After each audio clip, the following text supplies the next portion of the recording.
Jacques de Molay, o último grão-mestre dos Cavaleiros Templários.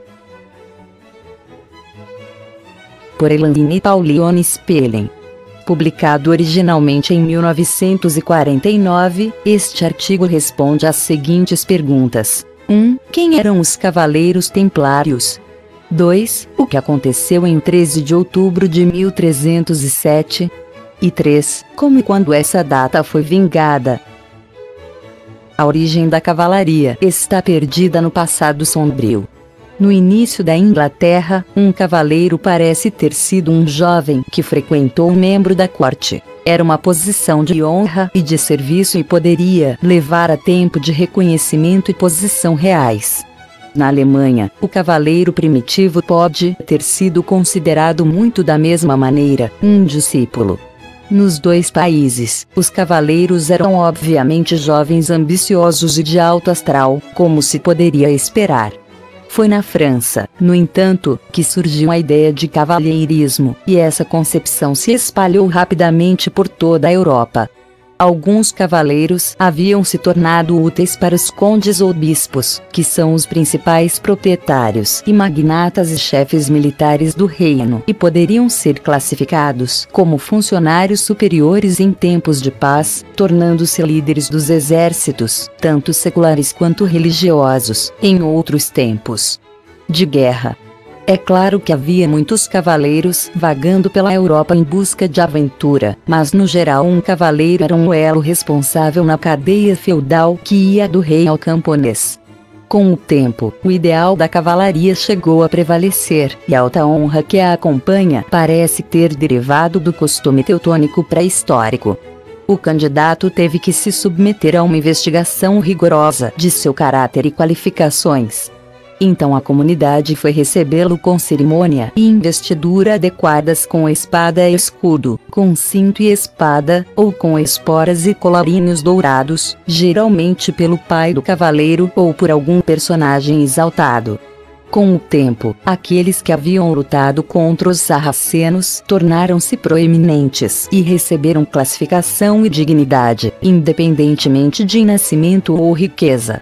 Os Cavaleiros Templários, ou pobres soldados de Cristo e do Templo de Salomão, eram uma das 3 ordens militares mais destacadas da Idade Média na cristandade. A Irmandade foi fundada, por volta de 1118, por Hugues de Pains, um nobre que residia perto de Troyes, na Borgonha, e Godefroy de Saint-Omer, ou Aldemar, um cavaleiro normando. Seu objetivo original era proteger os peregrinos em lugares sagrados, principalmente aqueles que buscavam o Santo Sepulcro. A princípio, havia 8 ou 9 cavaleiros templários. Eles se uniram como uma irmandade de armas e fizeram votos de castidade, obediência e pobreza, de acordo com o governo de São Bento. Também é registrado que eles se comprometeram a lutar contra a ignorância, a tirania e os inimigos do Santo Sepulcro, e a lutar com uma mente pura pelo Rei Supremo e Verdadeiro. Baldvin I, rei de Jerusalém, designou alojamento para eles em seu palácio, que ficava no local do Templo de Salomão. Dessa maneira, seu nome, Templários, foi derivado. A princípio, os cavaleiros não usavam uniforme, nada, de fato, a não ser as roupas descartadas que lhes eram dadas em caridade. Foi a pobreza, sinceridade e zelo da ordem em seus primeiros anos que a dotaram de importância. Eles procuraram os pobres e os párias, os excomungados e os indesejados, e os pastorearam em seu rebanho. E Hugues de Pan, acompanhado por vários de seus cavaleiros, voltou para casa em 1127 com o objetivo de garantir sanção eclesiástica adequada para alguns dos privilégios especiais que a ordem usurpara. Entre os privilégios muito especiais estava a imunidade à excomunhão, que ameaçava muitos problemas. Bernardo de Clairvaux, o maior abade de seus dias, recebeu Hugues de Pan, e não apenas elogiou os cavaleiros templários, mas foi muito além. O futuro São Bernardo não compareceu ao Concílio de Troyes, em 1128, no qual a regra do templo foi redigida, mas ele parece ter inspirado a constituição, o ritual, a disciplina e o âmago da ordem. Finalmente, surgiu a ideia de que, no domínio da ordem, existia uma regra secreta e uma lenda rapidamente cresceu em torno dessa palavra perdida. Com o tempo, isso foi o fim da ordem. Provavelmente, toda a regra do templo nunca foi escrita, sendo suas partes mais essenciais transmitidas de boca em boca, por símbolo e sinal e protegidas pelas devidas salvaguardas. O ponto importante era que a ordem agora possuía amplo reconhecimento e autoridade e, a partir desse momento, poder e tesouro fluíam em suas mãos em um fluxo interminável e crescente. Os Templários e as Cruzadas estão sempre associados à história e à lenda. Os Templários, em um tempo surpreendentemente curto, se espalharam pela cristandade. Eles tinham milhares das mansões mais gordas do mundo cristão. Eles se tornaram os banqueiros da época, a troca de dinheiro entre a Europa e o Oriente, a empresa de confiança da época. Eles concederam empréstimos a príncipes, dotes para rainhas, resgates para grandes guerreiros, cofres de depósito de segurança para o tesouro de imperadores e papas. Seus capítulos eram as escolas de diplomacia da época, campos de treinamento para futuros governantes, faculdades de comércio e finanças, santuários para todos que precisavam de proteção, altos ou baixos. Era inevitável que eles atraíssem para si mesmos a inveja das ordens e guildas menos afortunadas. Com o tempo, de fato antes da morte de São Bernardo, em 1153, eles não apenas receberam o tributo de reis e cardeais na forma de terras e tesouros, mas também se libertaram da necessidade de pagar impostos, dízimos ou tributo a qualquer poder, príncipe ou papa, que privilégio eles reivindicaram como defensor da Igreja. Isso foi o suficiente para trazer sobre si o acerto de contas inevitável da ambição exagerada, mas eles foram além, muito mais longe. Eles não apenas reivindicaram a isenção da excomunhão, mas reivindicaram a isenção de todos os decretos papais, exceto aqueles especialmente destinados a eles pelo nome, e não deviam lealdade a nenhum poder ou autoridade na terra, exceto sua própria cabeça, o bispo de Roma. Eles se tornaram uma ordem social, econômica, política e religiosa separada, atravessando e transcendendo reinos, principados e arquidioceses, com apenas o vice-gerente de Deus superior ao seu grão-mestre. Os enormes poderes dos cavaleiros templários provavelmente seriam desafiados pelos papas e também pelos reis que exigiam lealdade em seus reinos. A ordem se encontrava em situações cada vez mais comprometedoras, vítima de traição por parte de reis e príncipes da Igreja ou instigadora de truques e subterfúgios por sua própria parte para preservar seus poderes. O rei da França, Filipe, à feira, decidiu unir os hospitaleiros e os templários em uma grande ordem. Os cavaleiros de Jerusalém, cujo grão-mestre sempre seria príncipe da Casa Real da França. O grão-mestre dos cavaleiros templários era invariavelmente o mestre dos templários em Jerusalém e em Chipre após a perda da Terra Santa para os turcos. Chegou a tempo de viver de maneira suntuosa, condizente com sua grande riqueza e vastos poderes. No campo, durante as campanhas, ele ocupou uma grande tenda redonda, com o galhardete preto e branco voando acima do seu pico alto, levando a cruz vermelha dos templários. Os grão-comandantes regionais receberam honras semelhantes e ninguém teve precedência sobre eles, exceto o grão-mestre, quando ele esteve presente. Sabemos pouco sobre as cerimônias de iniciação dos cavaleiros templários. Provavelmente houve algum ritual de limpeza, vestido de branco, a vigília a noite toda e a Santa Comunhão, esporas douradas, espada ou outro presente de honra e, finalmente, o juramento e elogio. Certamente, a ordem era uma instituição cristã. O grito de guerra deles, Guezon. Também inscritos em seus estandartes e galhardetes, prometeram lealdade aos amigos e prometeram terror aos inimigos. Da mesma forma, tanto uma oração quanto uma promessa eram as palavras conhecidas. Non nobis, Domine, non nobis, nomeado por Glorião. Não a nós, Senhor, não a nós, mas ao teu nome seja a glória. Jacques de Molay foi o 22º e último grão-mestre dos Cavaleiros Templários. Ele nasceu por volta de 1240 em Besançon, no Ducado da Borgonha, e era de família nobre, mas pobre. Ele foi admitido na Ordem de Cavalaria, em 1265, em Béarn e seguiu em breve para a Terra Santa, sob o grão-mestre William de Bourget, para lutar pelo Santo Sepulcro. Jacques de Molay permaneceu na Terra Santa por muitos anos, pois ainda estava na Ordem em Jerusalém quando, por volta de 1295, foi eleito grão-mestre com a morte do grão-mestre Gaudinius, Teobaldo de Gaudilai. Após a perda da Palestina pelos Templários, de Molay levou seus poucos cavaleiros restantes para a ilha de Chipre.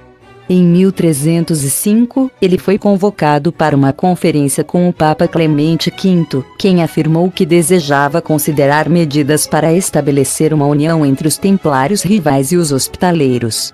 Havia uma longa e amarga disputa entre as duas grandes ordens. No entanto, ambos haviam concordado em não aceitar membros disciplinados que desejassem transferir sua lealdade de uma ordem para outra.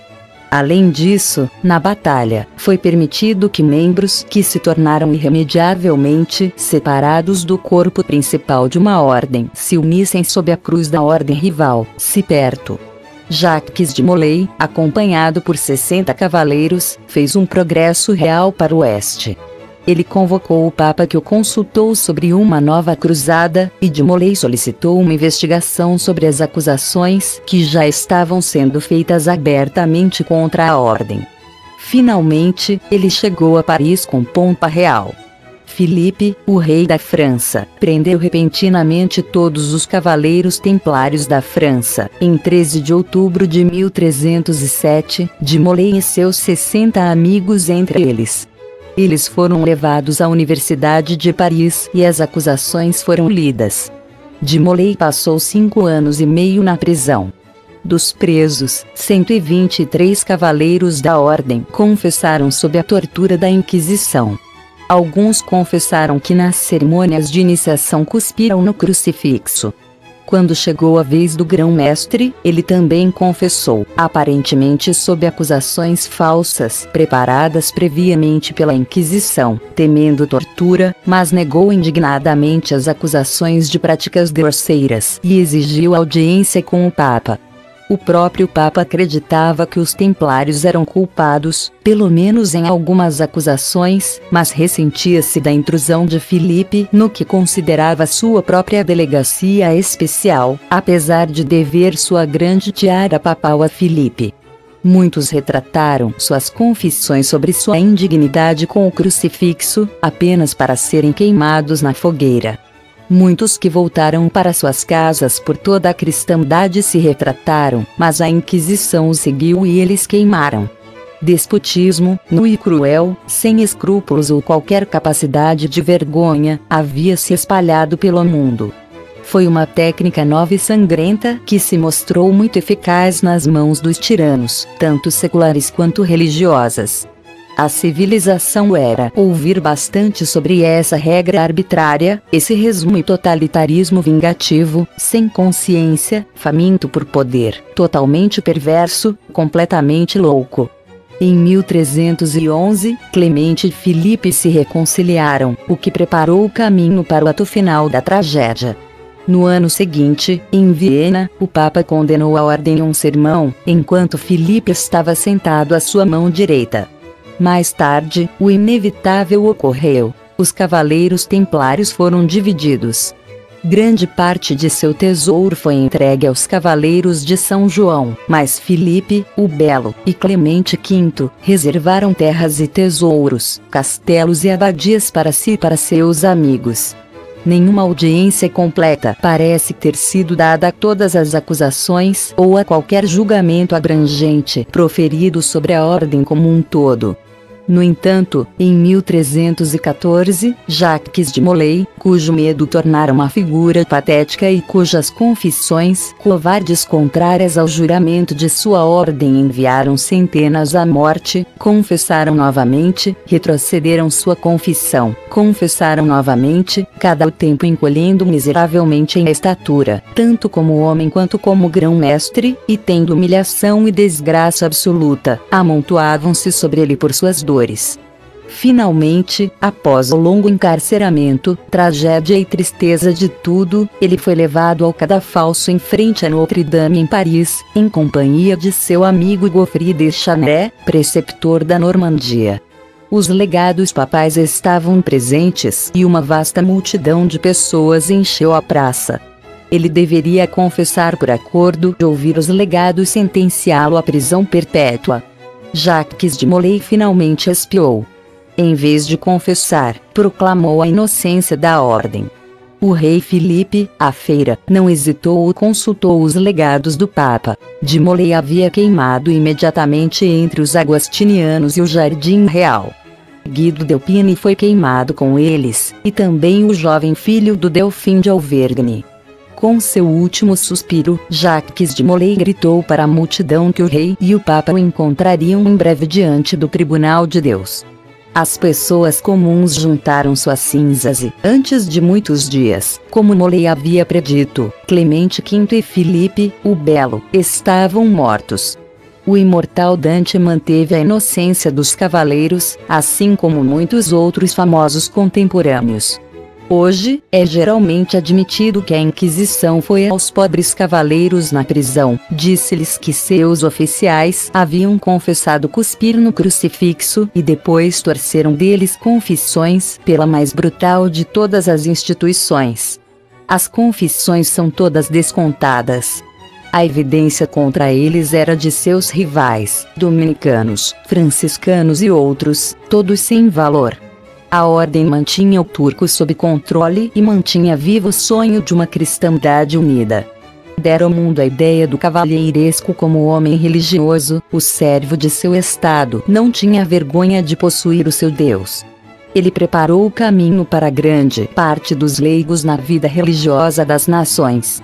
Era a escola de diplomacia e comércio, de finanças e opiniões internacionais. Aqueles que destruíram a ordem abriram caminho para conquistas turcas no Ocidente. Eles também divulgaram os horrores do despotismo, dos julgamentos por pogrom e expurgo, que se acenderam novamente nos dias perversos de São Bartolomeu e nos dias loucos da Revolução Francesa, o culto à crueldade, que seguiu seu curso mesmo no Novo Mundo com caça a bruxas e queimadas, e que ainda não está morto. Foi dito que em 13 de outubro de 1307, foi um dia de humilhação para toda a raça. Se o mundo se lembra e recupera seu senso de vergonha, sua capacidade de indignação pode não ter sido em vão. A Idade Média já passou e rios profundos de sangue cristão fluíram por 250 anos, antes que o turco fosse expulso da Península Espanhola. Sob Dom João da Áustria, os estados do Mediterrâneo, organizados em uma liga, enviaram uma armada de 200 navios contra a frota turca que navegara para o oeste de Chipre e Creta. Cristian conheceu Sarraceno em Lepanto, em 7 de outubro de 1571, quebrou o poder naval dos turcos para sempre e estabeleceu barricadas à sua expansão ocidental até hoje. Assim, foi 13 de outubro de 1307, finalmente vingado. Quase todos os estados europeus e famílias nobres estavam representados.